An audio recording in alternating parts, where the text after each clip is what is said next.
भगवान को गाली देने का अधिकार उसी का है जो भगवान से प्रेम करता है। जैसे एक पत्नी, कभी कभी पति पे गुस्सा होती है। अब यूं गांव में अगर कोई आदमी के बोल दे तो कितना गुस्सा है, ने पत्नी बोल दे तो हम तो ठंडा बैठा हो, हमारे में कोई दिमाग थोड़ी, अनाड़ी के अनाड़ी होता, लेकिन फिर भी दांत कड़े क्यों? क्योंकि मालूम है कि भले या कहीं भी बोले लेकिन ये प्रेम भी करे।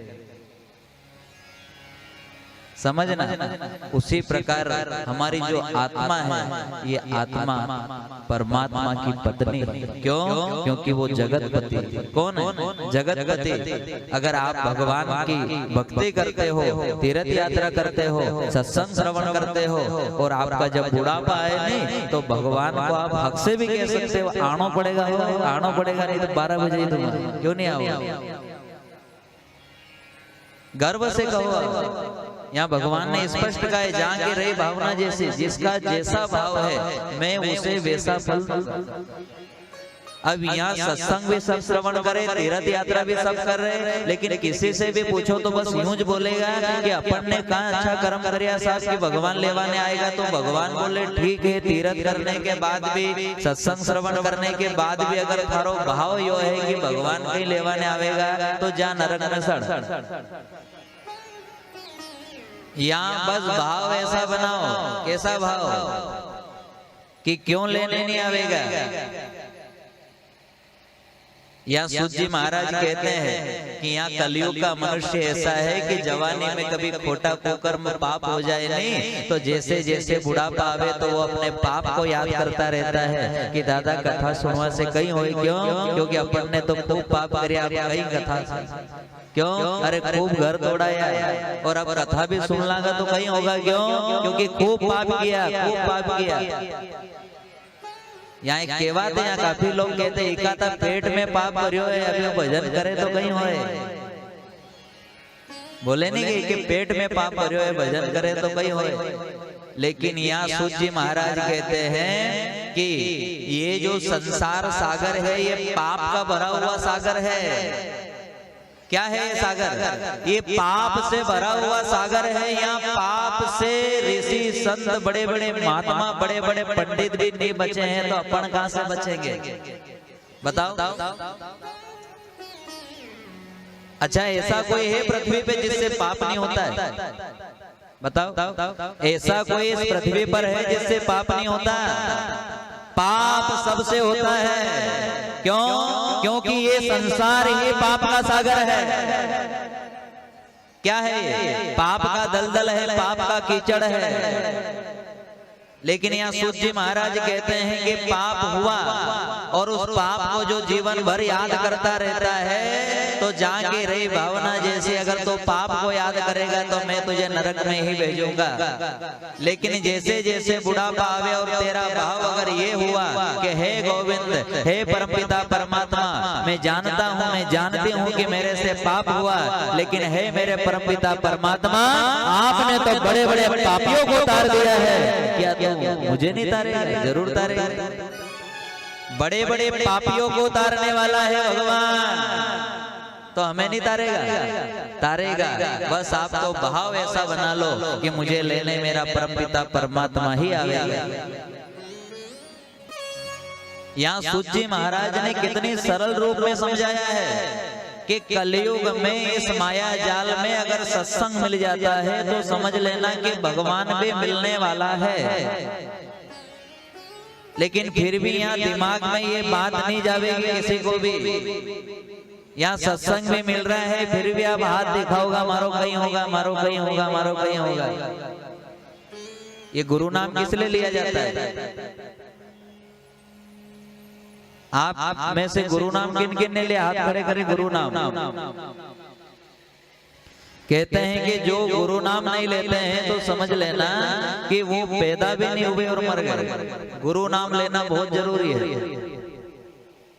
लेकिन गुरु नाम लिया किस लिए जाता है? गुरु नाम इसीलिए लिया जाता है कि गुरु नाम लेने के बाद आपका भाव ऐसा हो जाना चाहिए कि बस मुझे गुरु मंत्र मिल गया, अब तो मैं भव से पार हो जाऊं। अब यहाँ गुरु नाम लेने के बाद भी काफी माताएं बहनें भाई बंधु ऐसे हैं जो हाथ दिखाए गुरु जी कहीं होगा, तो इससे क्या है, गुरु मंत्र का अपमान होता है। किसका अपमान होता है? गुरु मंत्र का। एक तो आपने गुरु मंत्र ले लिया और गुरु मंत्र लेने के बाद भी कह रहे मारो कहीं होगा, तो फिर गुरु जी का अपमान हुआ कि नहीं हुआ? गुरु मंत्र का धारण करने के बाद तो आपका भाव ऐसा होना चाहिए कि जो कुछ है सब सदगुरु भगवान करेंगे। यहाँ बताया है सूत जी महाराज ने कि जो व्यक्ति गुरु मंत्र धारण नहीं करेगा जब तक वो सत्संग की महिमा को समझेगा नहीं। एक कौवा हंस के गुण नहीं जान सकता। यहाँ बताया कि जो नर नारी गुरु नाम नहीं लेते हैं जब तक वो कौवे हैं। कौन है? कौवे। अब आप में से कौवे बहुत है और हंस बहुत कम है। और गुरु नाम किस लिए लेना जरूरी है कि गुरु जी की वो कृपा है जो कौवे को भी हंस बना देते हैं। इसलिए जैसे जैसे बुढ़ापा आवे, ऐसा नहीं कि बुढ़ापा आवे तो ही गुरु नाम जपो, नहीं। सत्संग अगर मिला है तो सत्संग में बस यही प्रार्थना करना है कि तो जिसने गुरु नाम नहीं लिया है वो जल्दी से गुरु मंत्र धारण करे। अब गुरु मंत्र धारण करने के बाद एक एक शब्द को ध्यान से श्रवण करना कि गुरु मंत्र तो धारण करो लेकिन सिर्फ ऐसे भेड़ वाली चाल में धारण नहीं करना। याद रखना, गुरु नाम तो सब ले लेते हैं लेकिन गुरु की कृपा सब पे नहीं बरसती। गुरु नाम तो सब ले लेंगे लेकिन सबके ऊपर गुरु की कृपा नहीं बरसेगी। क्यों नहीं बरसेगी? आपने देखा होगा कि गुरु नाम किस लिए लिया जाता है? गुरु नाम इसलिए लिया जाता है कि मेरा बुढ़ापा बिगड़े ना, मेरी मृत्यु बिगड़े ना, मैं चलते फिरते ही भगवान के द्वार पर चली जाऊं, संसार चक्र से मुक्त हो जाऊं, सदा सदा के लिए भगवान के शरण में चला जाऊं, इसलिए गुरु मंत्र धारण किया जाता है। लेकिन यहाँ गुरु मंत्र धारण करने के बाद भी काफी ऐसे भक्त हैं जो गुरु नाम लेने के बाद भी खाट पे सड़ रहे हैं 6-6 महीने तक, 6-6 साल तक। क्यों सड़ रहे हैं? ध्यान देना एक एक शब्दों पर। गुरु मंत्र धारण करने के बाद भी सड़ रहे हैं। क्यों सड़ रहे हैं? क्योंकि गुरु नाम तो आपने धारण कर लिया लेकिन गुरु की महिमा को आप समझे नहीं हो कि गुरुदेव है कौन। तो यहाँ सूत जी महाराज भी गुरु की महिमा सुनाते हैं कि गुरु कौन है। ध्यान देना, सब गुरु किसे कहते हैं। गुरुदेव का पहला गुण ये है कि गुरु कभी भी मरता नहीं। ध्यान से सुनना, गुरु कौन होता है? गुरु वो होता है जो कभी भी मरता नहीं है। अब यहाँ किनसे भी अगर अपन पूछो नहीं, उनने गुरु नाम लिए हुए तो वो क्या बोलते हैं कि गुरु नाम तो आपने लिया है लेकिन हमारा गुरुजी अभी पिछले साल मरी है। काफी ऐसे हैं गुरु नाम देने वाले पंडित महात्मा, तो क्या कहते हैं, गुरु नाम तो हमने लिया लेकिन हमारा गुरुजी मरी गया। अब एक एक शब्दों पर ध्यान देना। गुरु कभी भी मरता नहीं है लेकिन वो गुरु कौन है? जो नाम देने वाला पंडित है, नाम देने वाला संत महात्मा है, वो आपका गुरु नहीं है। ध्यान देना, वो शब्द नाम आपका गुरु है। कौन है? वो जो शब्द मिला है, वो नाम मिला है, वो नाम आपका गुरु है, देने वाला गुरु नहीं है। ध्यान देना एक एक शब्दों पर। जो नाम आपको मिला है वो नाम आपका गुरु है, वो देने वाला गुरु नहीं है। वो देने वाला धर्म का भाई हो सकता है, धर्म का पिता हो सकता है, लेकिन वो गुरु नहीं हो सकता। क्योंकि गुरु तो वो होता है जो कभी मरता ही नहीं। और इसीलिए तो तुलसीदास जी महाराज ने लिखा है कि गुरु कौन है? कलयुग केवल नाम आधारा। एक एक शब्दों पर ध्यान देना। यहाँ पृथ्वी पर जो नाम को गुरु मानेगा उसे भगवान मिलेगा, और जो इंसान को गुरु मानेगा उसे नरक मिलेगा। पहली बात ये हो गई, ध्यान देना। अब जिनके अंदर भी अगर ये भाव है कि हमारा गुरुजी तो शांत हो गया, मरी गया, तो समझ लेना कि इनने नाम को गुरु नहीं माना, इनने इंसान को गुरु माना है और अब इनको नरक में ही जाना है। कहाँ जाना है? नरक। ध्यान देना, गुरु किसे कहते हैं? शब्द नाम गुरु। ये इंसान गुरु नहीं होता है। जो गुरु नाम देने वाला है वो खुद भी कहता है पंडित कि मेरा कोई ठिकाना नहीं है दादा कि मैं नरक में जाऊं स्वर्ग में, मैं तो ये राम का नाम दे रहा हूं। क्यों? क्योंकि राम के नाम से पत्थर भी बहु से पार हो गए तो तू भी बहु से पार हो जाएगा। ये नाम ही तेरा गुरु है। ठीक है, पहली बात ये हो गई कि गुरु कभी भी मरता नहीं। फिर दूसरा गुण ये बताया भागवत कथा में कि गुरु सबका एक होता है, गुरु अलग अलग नहीं होता। गुरु सबका एक होता है, अलग अलग नहीं होता। चाहे टूटी टापरी वाला पंडित है, संत है, वो भी राम का नाम देगा, और चाहे करोड़ों रुपए आश्रम वाला महाराज है, वो भी आपको राम का नाम देगा। ध्यान देना।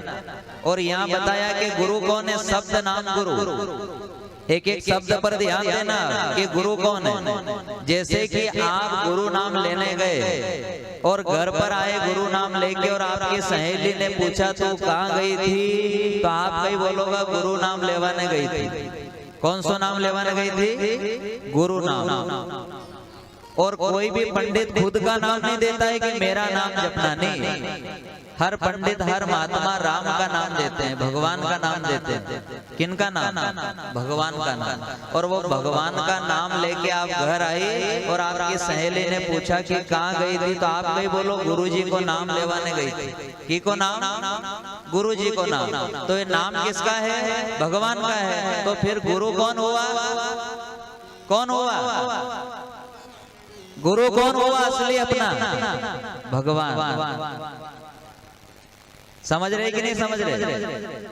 अगर जब तक आपके अंदर ये भावना है कि थारा गुरुजी अलग है, हमारा गुरुजी अलग है, तो समझ लेना कि इन सब ने नाम को गुरु नहीं माना, इन सब ने इंसान को गुरु माना है। और जो इंसान को गुरु मानेगा वो तो पक्का नरक में जाएगा, चाहे कितने भी भजन कर ले।